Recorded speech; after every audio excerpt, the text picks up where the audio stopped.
Thank you for coming. Thank you for waking up so early.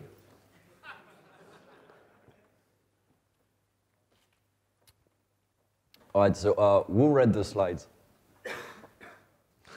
Who read the white paper?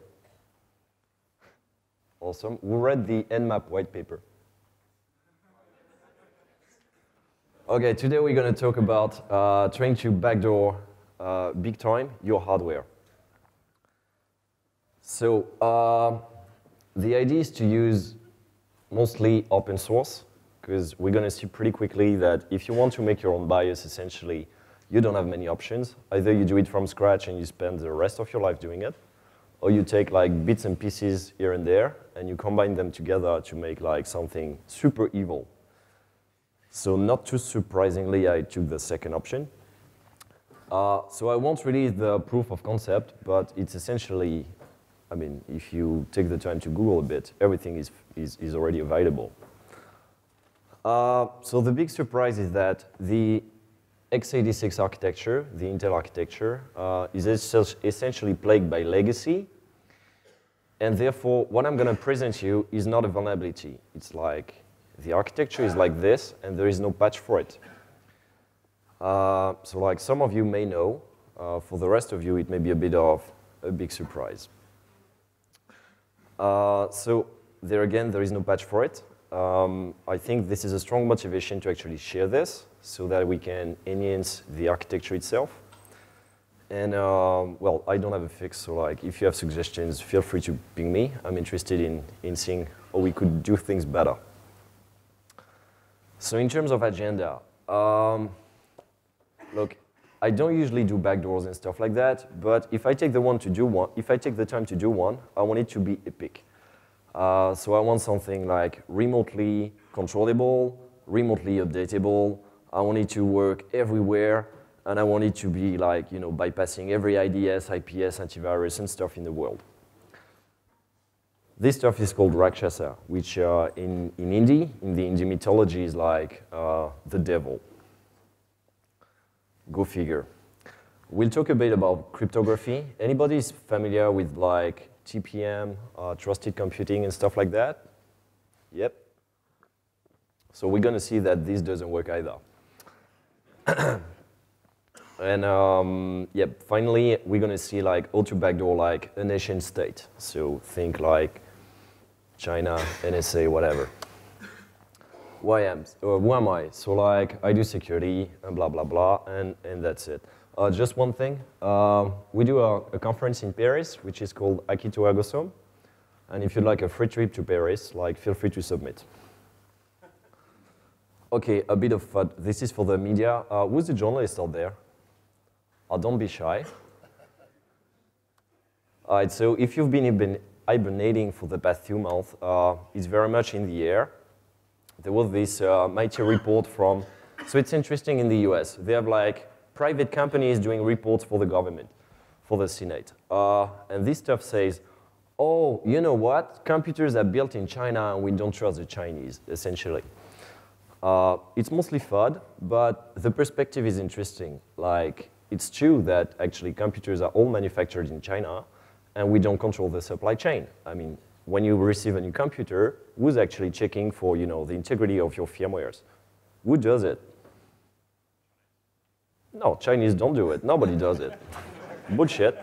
Like, I mean, you have a bunch, inside a computer like this, you have actually a bunch of firmwares, right? Like controlling pretty much every peripheral, like your PCI peripheral, like your network card or whatever, and nobody controls that. It's essentially not that hard for a vendor to backdoor it. Can we do better? More FUD. So like, yeah, Chinese is backdooring 80% of the world, blah, blah, Chinese. It's interesting, it's always Chinese, right? Blah, blah, blah, Chinese is the bad guys. In France, they even changed like all the core routers, which were UI routers. So I'm not saying UI is super trustable, but like surprisingly, they choose to favor Alcatel-Lucent, who is also slashing 5,000 jobs worldwide. And is half French, go figure. All right, when it comes to technical stuff, let me introduce you the problem. So this is essentially the Intel architecture. It's built like this. The slower the peripheral, the lower it is. So like, if you have peripherals back from the, the 80s, this architecture dates back from 81. So like, if you have super slow peripheral, like floppy disk, keyboards, and stuff like that, it's connected to the super I/O. At the level of the soft bridge, you have like slightly faster peripherals, typically, all your PCI stuff, so like Ethernet card, your hard drives, and stuff like that. At the north bridge level, you have essentially your video card, and if you're rich enough, you have like gigabit Ethernet and stuff like that. And the closer you get to the CPU, the faster the device. One thing interesting, when it comes to TPM, this piece of shit over there, anybody works for Microsoft or Intel? All right, for those of you who've been reading about the next Windows 8, one of the big things is like, yeah, they're going to use like, trusted computing and stuff like that to ensure integrity of your BIOS and blah, blah, blah. The interesting thing about TPM is that it's a passive ship. So like, if you don't want to use it, you just don't use it. It's software is calling it, but it's not mandatory. If you take an architecture like a game console, for instance, if you're not using the cryptographic chip, the CPU just plain doesn't boot. With TPM, if you have software, who decides not to call the TPM chip, you just don't, and like you just don't use it. So like my motherboard, for instance, has a TPM chip. If you replace like the master board record with another one, who's not calling TPM, well, it's just going to work, which is awesome design. Let's talk a bit about the state of the art before introducing how I see the problem. So like essentially patching, going low level as being back in the 80s was really a strong motivation. The first viruses like Brain, allegedly built in Pakistan, was already targeting the master board record. Then in the 90s, it became like, when internet appeared, it became more interesting to go for IO level stuff, because doing networking, for instance, from very low level is very tough. If you're doing a real-mode operating system and you're trying to get networking, you don't have multitasking, unless you cheat with like terminate and stay resident stuff, but like essentially you don't have multitasking, meaning that if you want to do a TCP connection, you can send packets, and you're in a blocking state until you receive something. So like doing a full TCP stack in real mode is essentially impossible. So it became more interesting for viruses and worms to actually go higher level and do like, something which spreads across the internet using like email and stuff like that, macros and whatnot. So essentially it became boring. And in 2007, bootkitting and stuff became to the light again with EFI backdoors. The work from the guys from Core Security is actually pretty epic. They published a FRAC article on this too. So they did it the hard way. They were like, all right, we really want to be first to be executed in memory. So we're gonna remove the BIOS and patch another one. Instead of writing it from scratch, they took a legit BIOS, identified the routine which is responsible for checksumming, the integrity of the BIOS, reversed it, patched the BIOS to introduce a new routine, and compensated the checksum.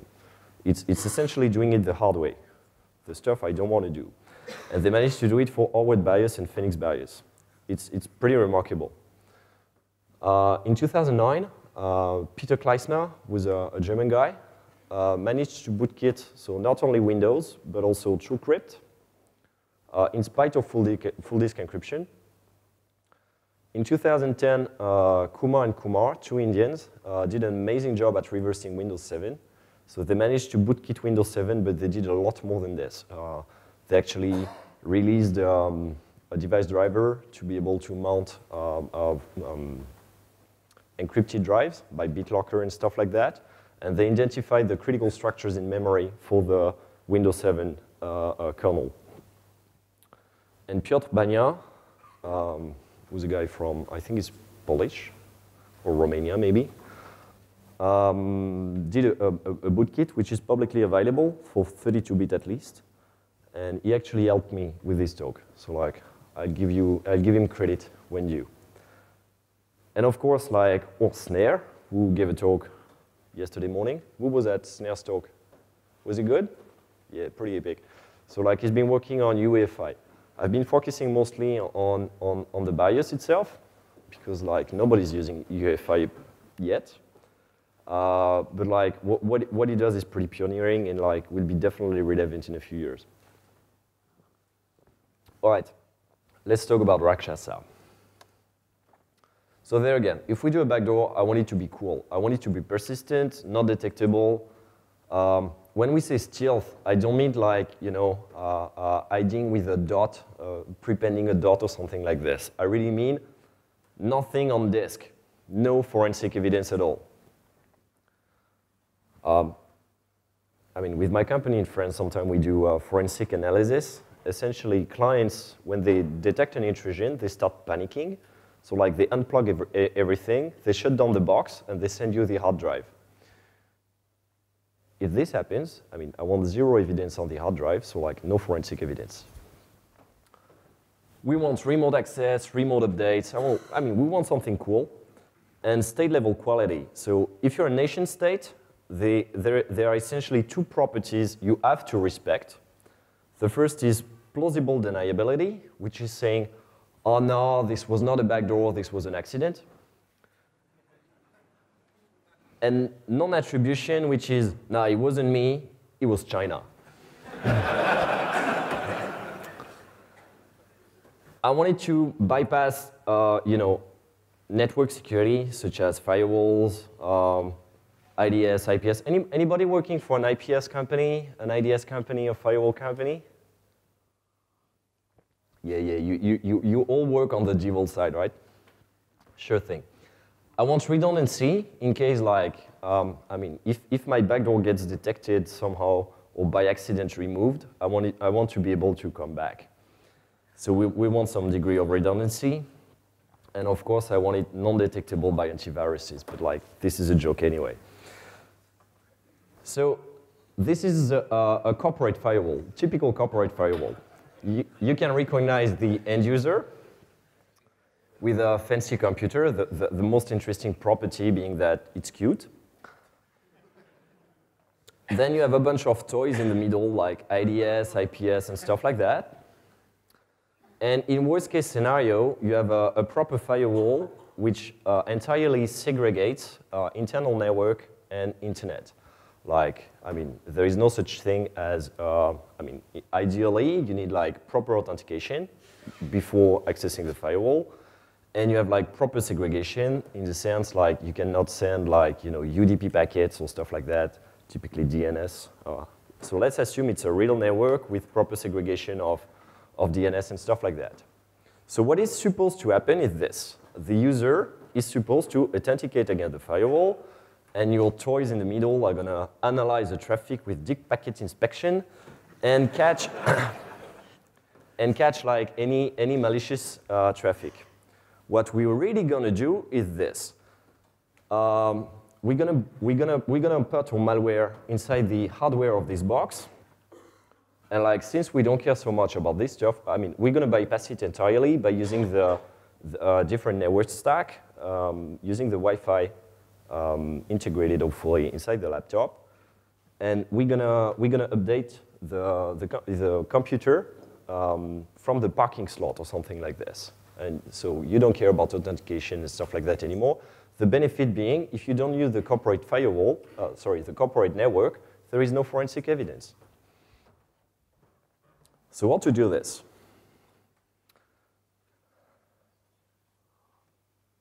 Essentially, Rakshasa is built on top of those three software. The first one is called Core Boot. It was previously called Linux BIOS. The idea was like, all right, we like using open source and stuff like that, but there is always at least one firmware which is always proprietary, which is your BIOS, and it's pretty annoying. So the idea was like to have an open source BIOS to work everywhere. They managed to port it on more than 230 motherboards. So, I mean, The official answer from Intel to this talk was like, this is theoretical. Yeah, it's working on 230 motherboards, and that's theoretical. So core boot is like the backend of your BIOS. Essentially, it's responsible for detecting all your peripherals and perform a BIOS post. Then you need another component, which is like the upper hand of your BIOS, if you will, which will create in memory your interrupt vector table and make it programmable. So it's like the interface between your hardware and making it programmable. With core boot, there is one which is called cBIOS. There is an alternative which actually works with UEFI. So if you want to do something like snare, I mean, you want to merge his bootkit inside my research, you just change cBIOS by, I don't know its name, but like the other front end which is available. I also used IPXE. Who knows what PXE is? Oh, come on, you all suck at networking. So PXE was like, the idea was like to have diskless computers, boot from the network. So you just have a computer with no disk. It has a network card. It's acquiring a MAC address from the network. And the DHCP is also telling you where to download a disk image using TFTP. That was the original design, made to work only from the internal network. IPXE is actually a lot cooler. You don't have to use DHCP, and you don't have to use TFTP either. You can essentially assign you a MAC address over any interface, being it Wi-Fi, gigabit Ethernet, 3G if you want, so any kind of physical devices. And in terms of protocols, you can use like HTTP, FTP, HTTPS, and stuff like that. If you want to look legit inside a corporate network, you're just going to use HTTP or HTTPS. The good thing about core boot is that it's so modular, you can take this IPXE stuff, which is supposed to be a firmware sitting on your network card, and you can actually merge it inside the firmware of your BIOS and put all the drivers, which are supposed to be on different peripherals, inside the BIOS itself, and it's going to work. So core boot is really like awesome. In addition to this, we need some payloads. The ultimate goal is like to go from the physical layer, the proper hardware, up to user land, or actually kernel land. So we have to go a bit up the stacks, and I'm going to use bootkits. Who knows what's a bootkit? Is it boring? What's a bootkit? Nobody knows? All right, so a bootkit is like a piece of software you're supposed to boot normally on an alternate media, such as a CD-ROM or a floppy disk. And if you boot on this stuff, it's going to patch your kernel in memory and allow you to do something mighty. Either load an unsigned kernel driver in memory, and it's game over, or patch the kernel to remove any kind of authentication. So the one I'm using is the one from Piotr Bania, slightly modified, not to have like super cool graphic designs, because like I don't want that for a backdoor. But the idea will be so it works this way. Your computer, when you start, boots in legacy mode 8088. So it's like 16-bit real mode. So the BIOS is the first piece of software which is executed in memory. It's responsible for finding like your RAM, your hard drive, and stuff like that. From the first bootable hard drive, it checks the first sector, which is a master boot record, loads it in memory at a given address, which is 7C00. It's a linear addressing thing. And jump to the entry point of your master boot record. The master boot record itself is responsible for loading the kernel in memory, right? At this stage, you don't have a libc, you don't have a kernel, you don't have anything in memory. The only stuff you have available for programming is the interrupt vector table, which is programming the hardware directly. So how does a bootkit work? Essentially, it patches interruption 13. Who's been doing MS-DOS programming back in the days? All right, so like for you, it should be understandable. For the rest of you, like. So it works like this. If you hook interruption 13, you hook every access to disk.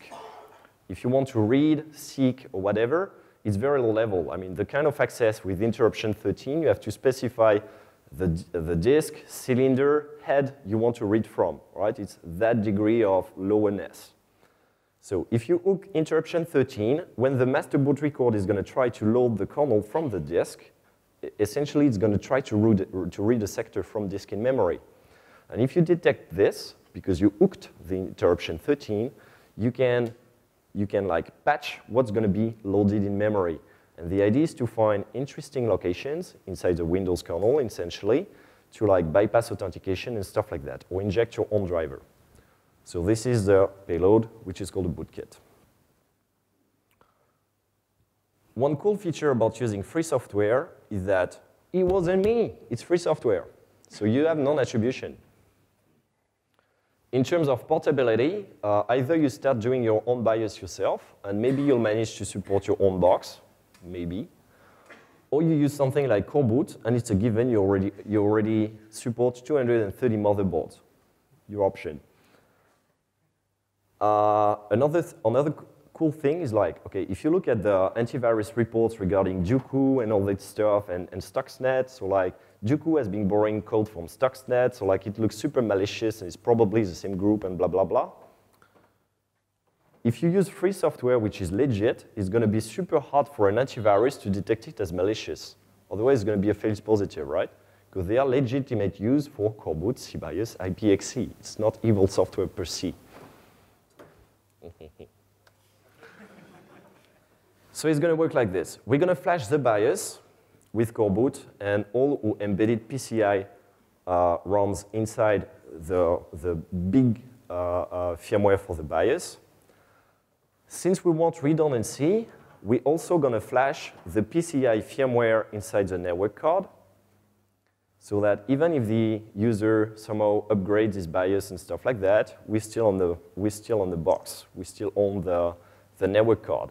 So unless you flash at the same time your BIOS and your network card, we're there forever. The idea is to eventually boot a payload, so a bootkit, but I don't want to store the bootkit on the BIOS. We're going to boot it from the internet. This allows us to perform remote updates. And in case I want to, okay, the ultimate idea is like to make a botnet from the BIOS. If I ever want to shut down my botnet, I kill the command and control, and the BIOS will not be able to boot the bootkit anymore, and there is zero forensic evidence. So like even if you send your computer to McAfee or whatever, there is nothing, even in the BIOS, which is malicious. It's all coming from the network dynamically. And so the idea will be, in order of priority, we're going to try to boot from Wi-Fi. If it doesn't work, we're going to try from WiMAX, saying we have a WiMAX card, in order to bypass the network perimeter, like I explained before, here. If it doesn't work, we're just going to try to acquire a MAC address on the network using DHCP. If it works, we're going to try to use a static IP address. If it fails, you probably don't have access to the internet anyway. And one cool thing, we can actually disinfect Rakshasa from the internet. So like we can tell it like, you know what, we're going to reflash your BIOS from the internet. Or so either for disinfection or for upgrades. So it works like this.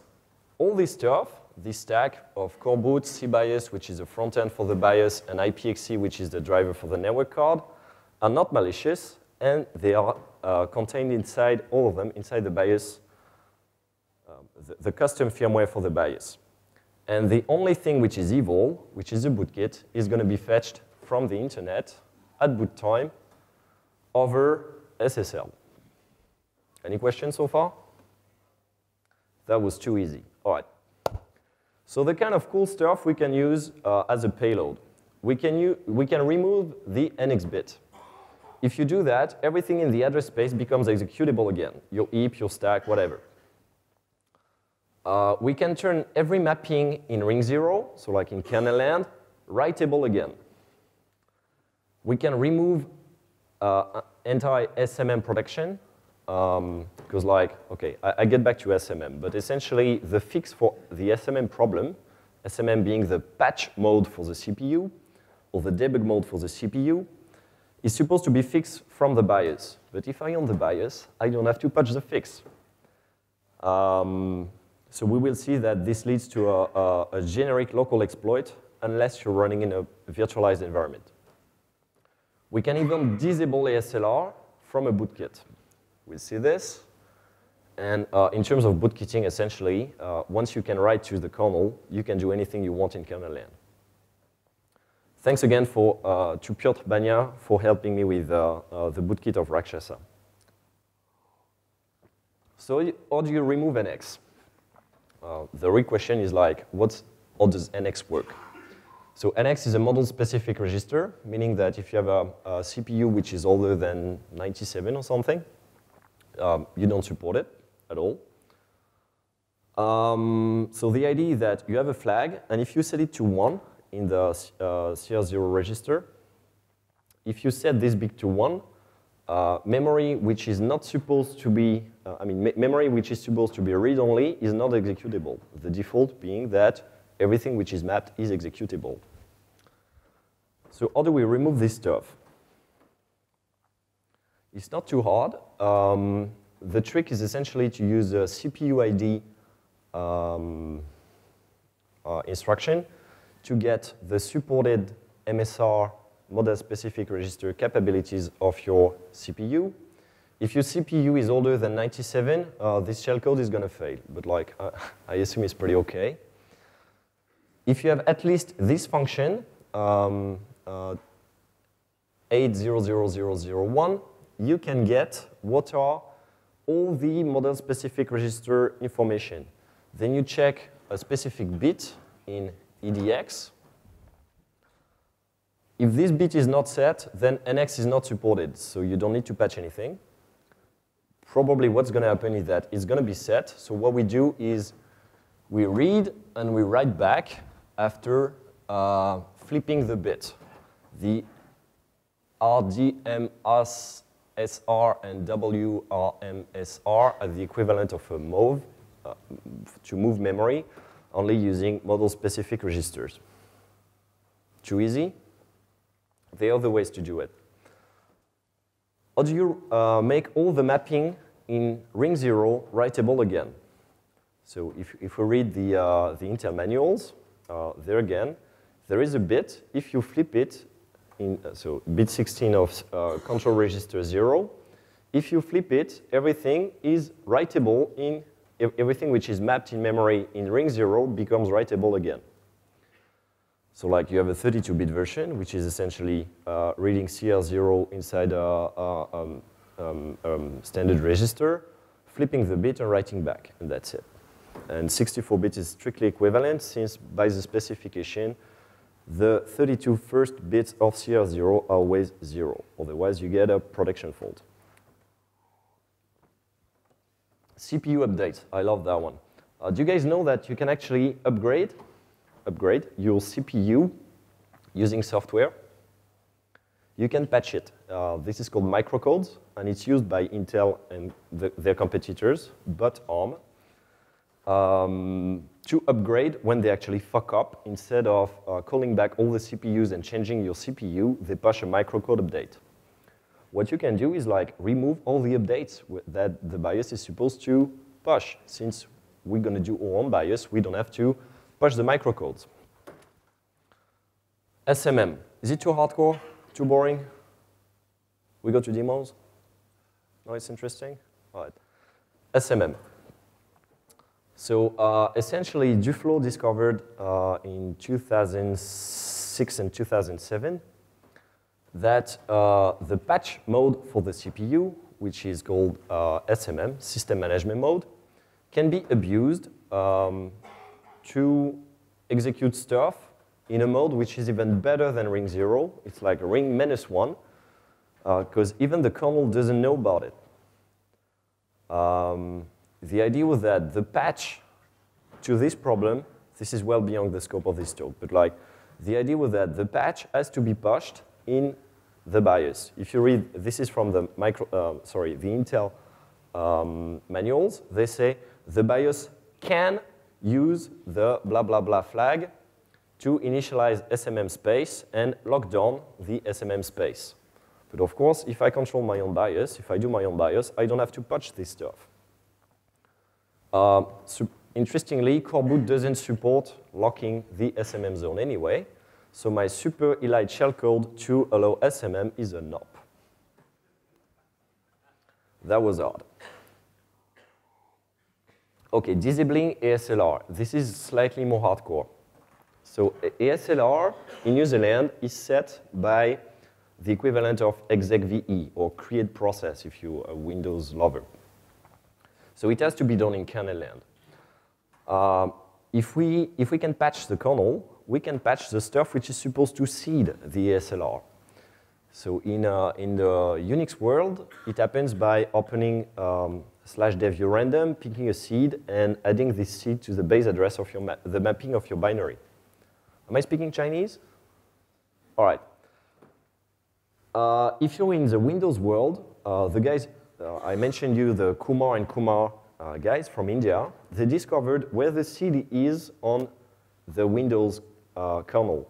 So like if you patch it with something repeatable, like 41414141, well, the mapping is repeatable forever.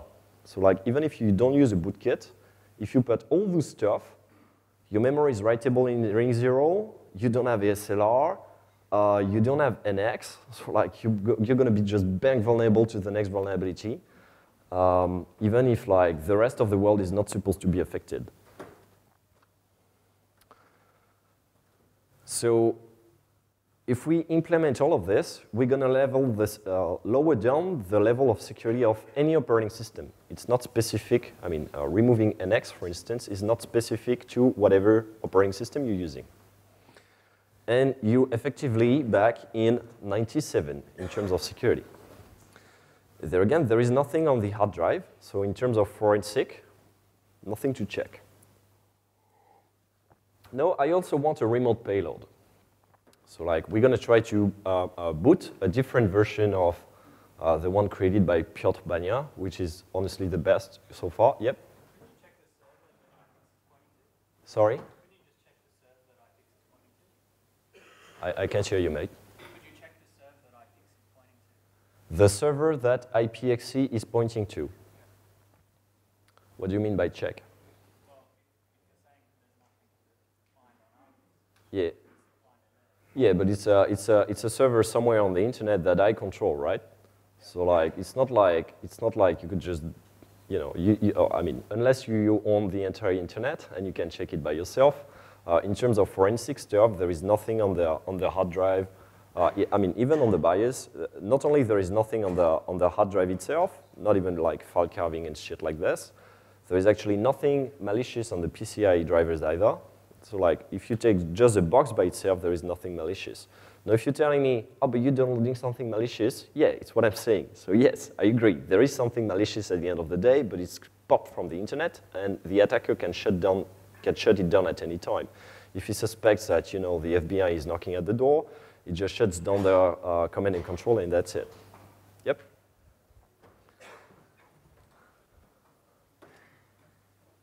Any questions? Boring? Too easy?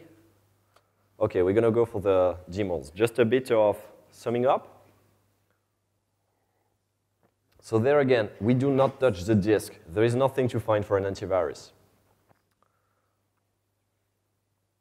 The code which is on the motherboard is not hostile. So like, antivirus said, oh yeah, but we're going to perform an upgrade, so like we'll be able to detect like firmwares and shit. Like, no, man, like there is nothing hostile. We're going to see with the demo how to remotely boot an alternate payload. Of course, if you're using full disk encryption with TPM, there is a slight problem, because if you're using trusted boot measurement, and you're actually using TPM to store your encryption keys, it's not super. I mean, even if we boot an alternate media, we will not be able to decrypt your disk. but it's not too bad. I can present you a fake TrueCrypt prompt or a fake BitLocker prompt. Yep, just a sec. I can show you a fake BitLocker prompt, which is going to send me back your password. So like next time I knock at your door, I take a copy of your hard drive, and if I know your password, I don't need anything else. Yep, tell me, Tim.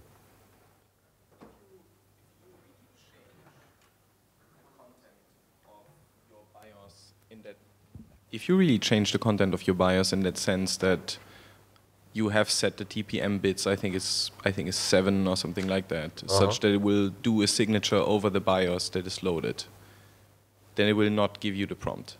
It will tell you your box is fucked, and it's not gonna basically give you any option to input the key that you're looking for. So yeah, okay, so I see your point. The thing to understand about TPM is that it's passive. So like if I get to flash the BIOS, even on the latest boards where the BIOS is signed and you cannot push like upgrades, if I don't have the permission of the BIOS because I flash it physically using a FPGA, and I don't call the TPM ship because it's only software-based and not a hardware-enforced security, I don't have to use it. And no, it will not be fucked because the firmware which is on the BIOS is written by me. So like there is no such thing as a, oh, but like I'm gonna use security, I'll shoot myself in the foot. Yep. But good question. You guys got his point?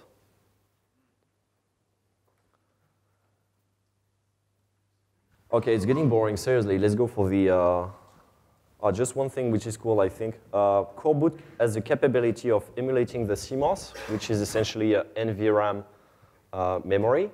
So we can use the NVRAM as storage. If I want to use, like, I can use it to store my own private keys, for instance, or stuff like that, which I find pretty cool and old school. You know what? Let's go for the demos, and I get back to this.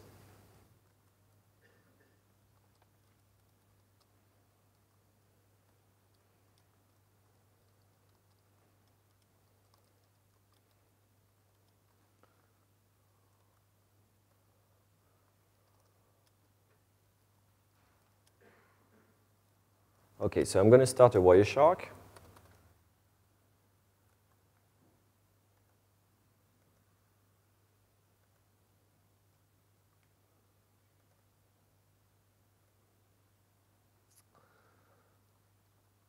Okay, since I obviously did not backdoor my own box, I'm going to use QEMU, or more precisely KVM, which is the same thing with kernel enhancement.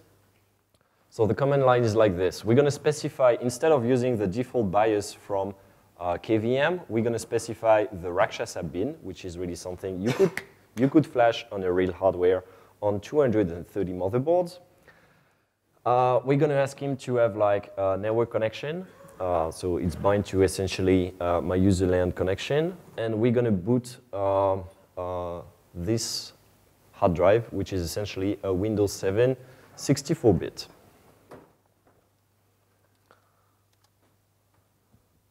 We can even go full screen, maybe. I need a volunteer to type my Windows password. Frank, you know my Windows password? Stuck to the bottom of your keyboard. Well, like, can you come and type anything?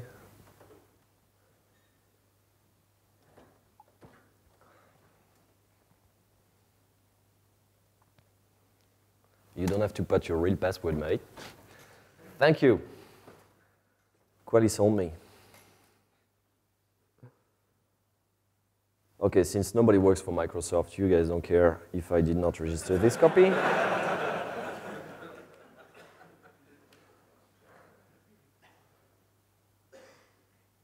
Okay, so this one is actually Windows 7 Service Pack 1 on 64-bit. In terms of bootkitting, well, so Windows 8 will be a different kind of challenge, but like so far, for what's used in production, this is as hardcore as it gets. You can upload here, and then I explain you how it works. No, you don't? All right. let's look a bit at what happened in Wireshark. Okay, so Ubuntu is downloading a bunch of stuff. Okay, this is the first TCP connection. So interestingly, the BIOS itself is doing a HTTP connection to download a JPEG, but sending a few interesting parameters, like it's specifying its IP address, its MAC address, the network mask, the gateway. So like this could be done over the internet, right? Currently, I'm cheating. It's downloading from my Apache running on the host, but this definitely works over the internet too. As an answer, we're sending back IPXE configuration. We could hard code the parameters and stuff, but if I want to have a proper botnet with a command and control, it's much better in terms of flexibility to tell him, hey, you know what, from there, you can boot anything else. In this case,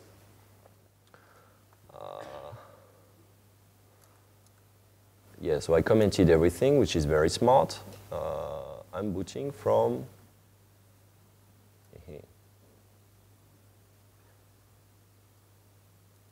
that one. So essentially, it tells him, you know what, you're going to find a kernel at this address, and you're going to find an initRD at this address. So you download them over HTTP. We could put HTTPS, but for a demo, it would kind of suck because you wouldn't see anything. And then you boot. So then what happens? Well, we can see that the second HTTP connection is actually downloading memdisk, and that the third HTTP connection, hopefully, is actually downloaded the initRD, which is nothing less than my bootkit. Okay? So if you do this over HTTPS and specifically over Wi-Fi, well, like in terms of forensic evidence of the network, there is.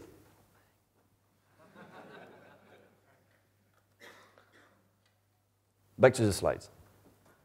So IPXE has a bunch of configuration files. You can essentially tell him, first off, we want an IP address.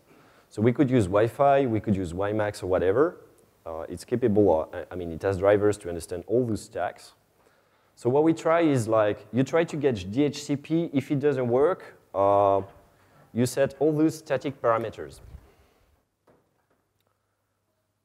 Then we can do stuff like, you know, since we can do a remote HTTP connection, we can send to the command and controller, which is just a random blog. I use the one from Akito Agosom in this example. You're going to send like your IP address, your MAC address, your network mask, your DNS, your gateway, and your domain. Why not? Then you're going to download a kernel. Before downloading a kernel, you're going to send me an email from the BIOS so I can keep track of you. I'm going to show you one such email in a second. So like in this case, I actually used a vulnerable host on the internet, abusing a web service, sending a mail like from Rakshasa whatever to andrezin@gmail.com with the subject like, you got home, bitch. We can do router farming. Like if I'm actually attacking home users, I can definitely change like the firewall settings. You know, like, okay, I'm authenticating using admin password against your home router. And what I'm doing is like on the firewall, I'm disabling the firewall, or more precisely, enabling open all the ports. You can do it a few times if you want.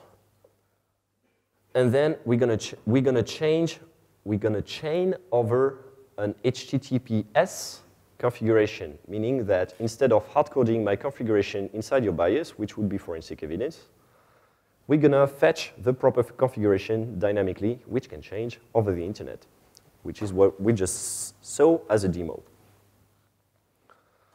Then, as an example of configuration, we can say, okay, forget all what we've done so far. You're gonna download me a kernel over FTP, why not?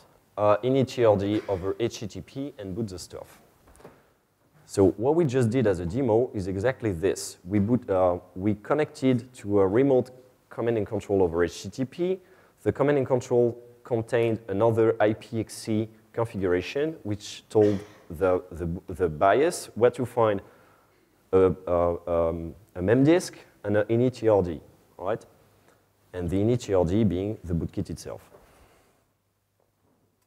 That was a super cool demo of that. I have a video with the same if you want. So if we look on the Apache side of things, I can actually show you my own Apache, since we just did the demo.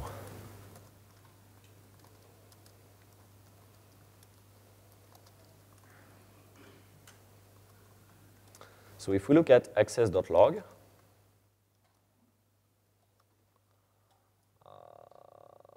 the last queries contain like the IP address of the victim, the net mask, the gateway, and stuff like that, which in terms of tracking is pretty cool.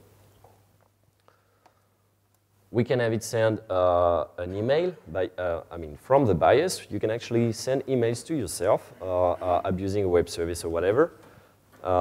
This is one I did for my previous demo. So like it's sending me your IP address, your MAC address, your net mask, and whatnot. From there, how can we properly build a botnet that nobody can shut down? Just to specify, of course, I work on the good side of things, and I only do this like for research perspective. So we could use HTTPS, and we can actually use client-side certificates. I saw people telling me like, oh yeah, but like if you go through my firewall using HTTPS, I'm gonna sniff your traffic because like we do MITM of everybody. Yeah, but like if I use client-side certificates, the HTTPS connection is gonna fail, and period. You're not gonna sniff anything.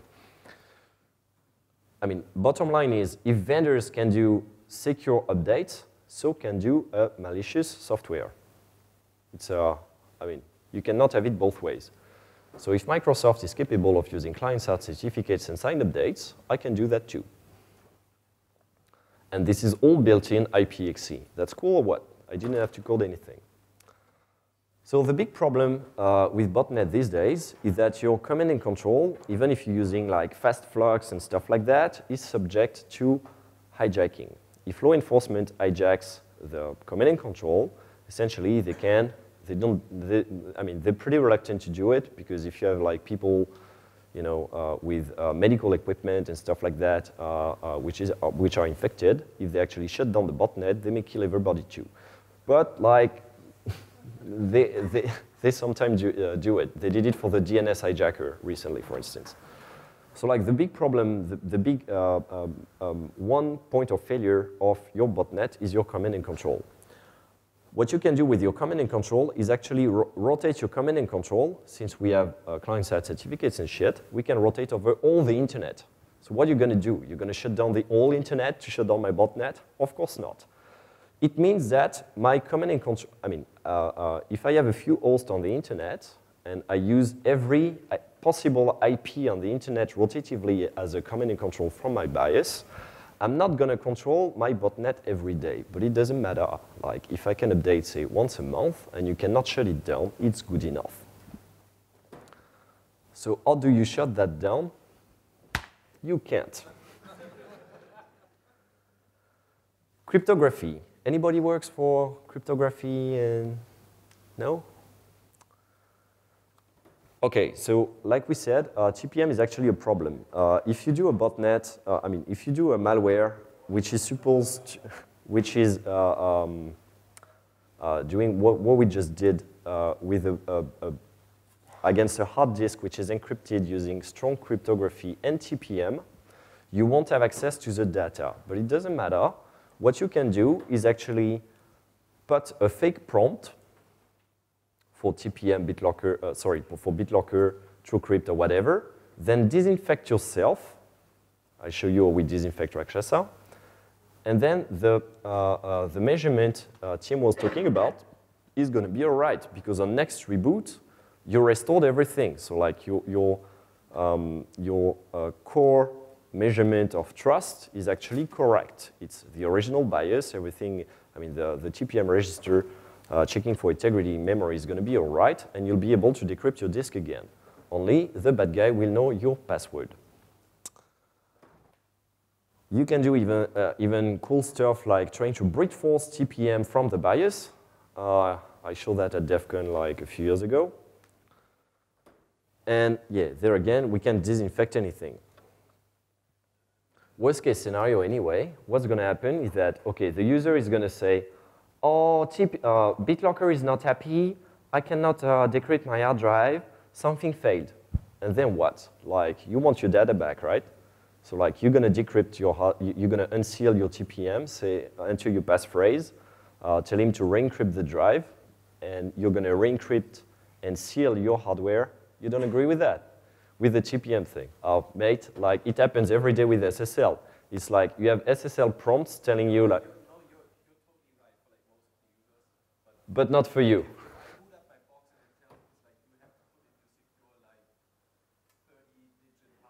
Yeah.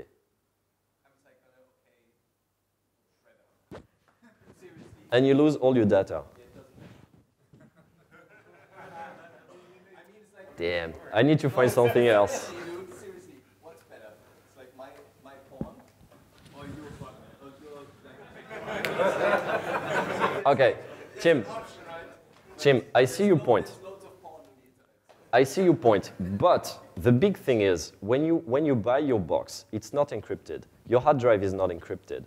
So like if the supply chain is actually installing Rakshasa, if the Chinese do or whoever delivering you your laptop, you're actually going to seal your hard drive with Rakshasa on.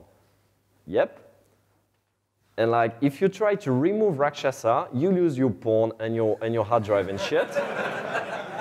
But my bootkit will actually be on your motherboard forever. And this was the point of, I mean, the whole point of this talk, right? Oh.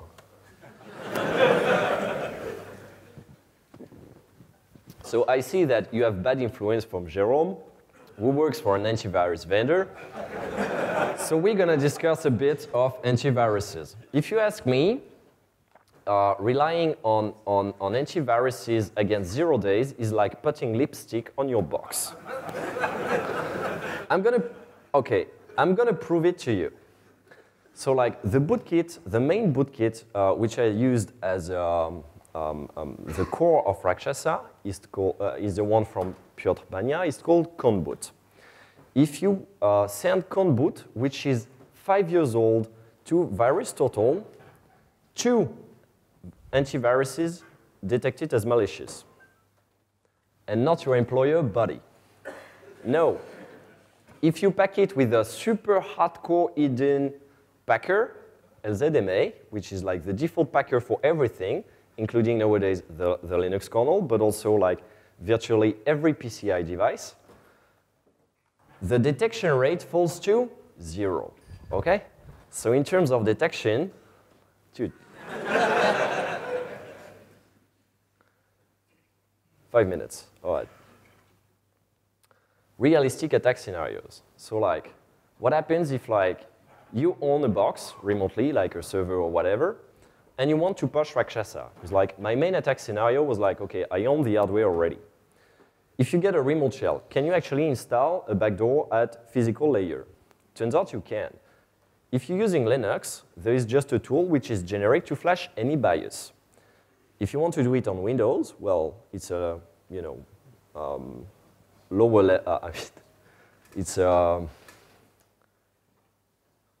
you will have to pivot of the master boot record because essentially you will need to use the Linux tool. But it doesn't matter. Like you flash the master boot record, you boot a small Linux which is like 1 megabyte big with just one tool, which is a flashing tool plus the BIOS firmware image, and you flash the stuff from Windows 2. What could happen is also you could buy from eBay a network card which is already infected by Rakshasa. And in this case, if you change a peripheral on your box, you actually have to unseal your TPM, right? So in terms of detection, like, sorry, mate.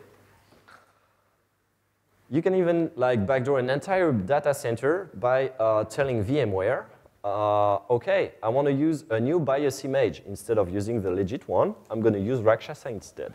And then you backdoor all the guests in the entire data center. Remediation. So like, there again, it's a physical problem. I don't see Intel enforcing the use of TPM from hardware. So there is essentially no fix. What you can do is detect. So what you could do is every time you buy a computer, take a measurement of all your firmwares, including like the BIOS, but also like every firmware on every peripheral, including like your network card, your video card, and stuff like that. You cannot do that by booting your computer, because if you do it, you implicitly trusting your computer already.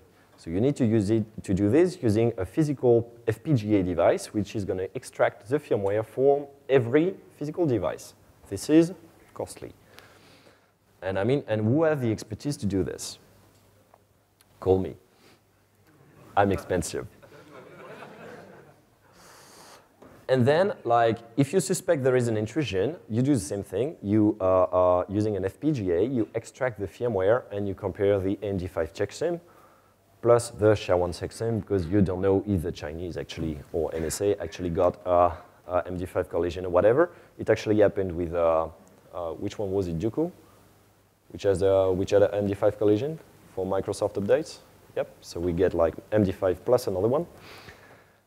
And realistically, I mean, given the cost of this compared to the cost of your hardware, the best solution I can offer you if you get an intrusion is to throw your hardware away.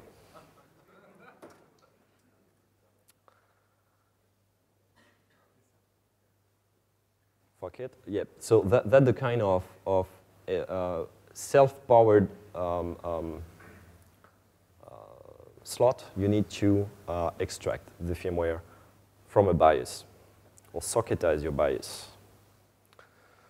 Okay, I sort of bullshitted you. I told you I can remotely flash your BIOS, which is true. What if I want to flash also the network card remotely? The problem being that if you want to flash the BIOS, there is a generic tool to flash every BIOS in the world. But if you want to flash remotely a network card, for instance, it's very vendor specific. So how do we go around this? Well, like we saw previously, IPXE actually allows you over HTTP connection to send back to the command and control your MAC address. If I know your MAC address, I know your WIN number. If I know your WIN number, I know the network, I know the manufacturer of your network card, and I know which tool to use to flash your network card again with a specific firmware. So it all works. And this is not a hack. It's actually documented on the IPXE page, and it's a feature which is supported, which means I don't have to maintain the software, which is even better. How do you backdoor? Like, so we mentioned non-attribution and plausible deniability. Non-attribution is a given. You didn't write the software. It's fucking open source software anyway. So you can add some strings in Mandarin. They love this usually. Like, you change your locals. You know, we're monitoring the internet. There are like 20 groups, and they're all Chinese, and they're all evil. And because like they're changing their locals to Mandarin. Fuck that shit. In terms of plausible deniability, I suggest instead of, if you're a manufacturer from China and you want to own the world, instead of actually pushing Rakshasa on it, I suggest using a benign vulnerability. So a good example of a super cool benign vulnerability, the one from Duflo, the same guy as the SMM stuff, he found a remote, listen to this, a remote vulnerability on network firmwares on your network card for Broadcom cards.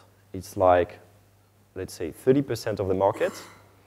It means you have this network card, whatever operating system you're running on it, he sends you one packet and he gets a root shell. So from there, So it's not default. There is a configuration, I mean, the configuration stuff, I mean, there is a configuration flag. You need to have a remote administrative blah, blah, blah, which is not set by default. I suggest you actually ship a board like this, and you just like put the default configuration, which is handy, on. And if you do that, and you get I mean, and the end user actually discovered this stuff, you say, it was a mistake. And that's it. That's the plausible deniability thing. It's much better than saying, yeah, I backdoor your stuff. More demos. I take 5 minutes, guys. Sorry. Hurry up. I will. Every time, Andrew. I know. Every time, mate. Don't invite me. I think you're gonna like that one, actually. So people tell me, oh yeah, but like your bias doesn't have like cool graphics and stuff. From a bias, you can actually have stuff like that. I so wanted to do this at Ruxcon. A last one. Okay, if you're backdooring someone who has like, okay, let's say I'm backdooring someone on the same network and we have a SAN. You can actually boot an entire operating system from the network. This is a Windows which is self-contained inside a CD. Looks legit.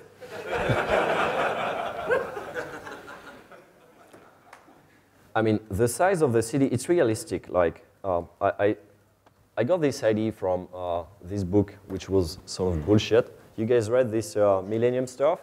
I stopped reading where the chick like was booting from a remote hard drive over the internet and stuff like that. And I actually thought, like, you know what? From a SAN is doable. If we look at the size of the Windows CD I'm using right now, it's like 97 megabytes. So if you have gigabytes internet, it's going to take like seconds to actually download it. Cool or what? All right, so the other payload you can use instead of cBIOS, if you want to use UEFI instead of a proper BIOS, and if you want to use the mighty backdoor of snare instead of mine, you can do exactly the same thing. You can do exactly the same thing. You just use Tiano Core instead of cBIOS. This is not a vulnerability. There is no patch for it. You're fucked. Any questions? Thank you.